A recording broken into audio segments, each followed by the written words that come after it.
How can you hand self-discipline? The rule number 1 is to get vitamin N. Vitamin N. Yes. That's the rule number 1. You need to inject yourself with vitamin N. N is for? N is to learn to say no. Motivation is a spark. Discipline is the fire that never goes out. Motivation feels good in the moment. The playlist is right, the mood is perfect, the sun is shining, and you think you're unstoppable. But the second life punches you in the mouth. That motivation vanishes. Discipline, that's different. Discipline doesn't care about the weather, the mood, or your feelings. Discipline gets you up when your body screams, "Stay in bed." Most people wait to feel ready before they act. That's the first mistake. The people you admire, the champions, the leaders, the relentless, they move without permission from their feelings. They understand that every dream you have will eventually demand payment, and the currency is daily, unshakable commitment. Discipline is brutal because it demands you show up with no applause, no audience, and no comfort. It forces you to do the ugly work, the early mornings, the late nights, the repetitions that nobody sees. It's the thing that drags you back to the gym when you'd rather scroll, makes you read when you'd rather binge watch, forces you to study when your friends are out. You think the strongest people are the most motivated? No, they're the most disciplined. They've mastered the art of telling themselves, "I don't care how I feel, I'm doing it anyway." And that's the difference between the dreamers and the doers. One waits for the mood, the other builds a life regardless of it. Discipline is not about wanting to. It's about doing it no matter what. But discipline, he told me discipline is doing what you hate to do, but do it like you love it. Doing what you hate to do, but do it like you love it. That is a great quote. Your problem isn't laziness. Your problem is comfort. Comfort feels harmless, but it's the slowest poison in existence. It convinces you that you've earned a break when you haven't even started.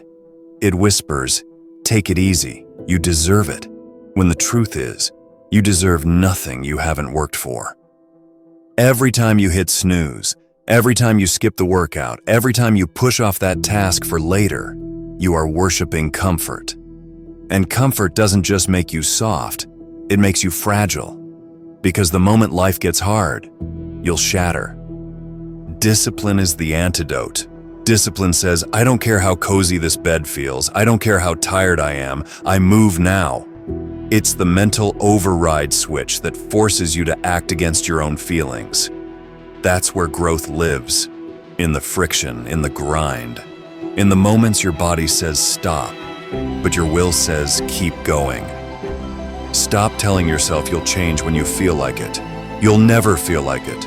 The people who wait for perfect conditions never leave the starting line. The people who embrace discipline, they win in the dark, when nobody's clapping, when nobody's looking, when every cell in their body says quit, they choose to keep moving. Comfort builds weakness. Discipline builds warriors. You can't have both.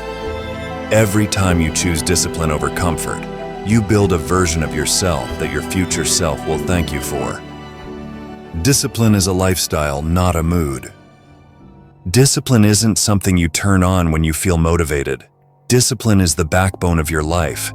It's the decision you make before you even get out of bed, the law you live by, whether you feel like it or not. Feelings are unreliable. They swing, they fade, they betray you when things get hard.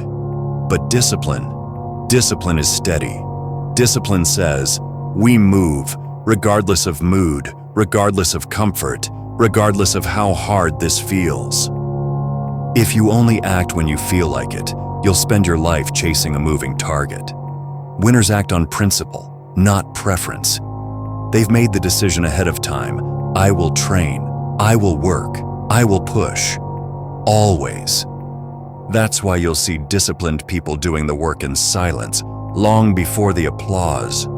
They're not driven by hype. They're not waiting for someone to cheer them on.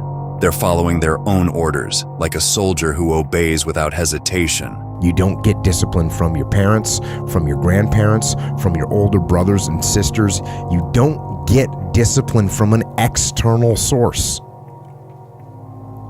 You have to get it from you. That's what self-discipline is. You get it from yourself. You get it from you. And here's the truth. Discipline will cost you. It will cost you comfort, ease, and excuses. But it will give you everything worth having. It will give you control over your life. It will make you dangerous to your competition. It will make you unrecognizable to the person you used to be. Discipline isn't punishment. It's liberation. The freedom you want is locked behind the chains you refuse to put on yourself.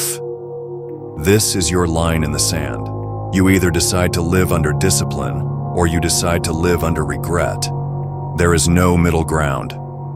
You can keep bargaining with your weakness, making excuses, waiting for the perfect moment. Or you can kill the negotiation and obey the mission.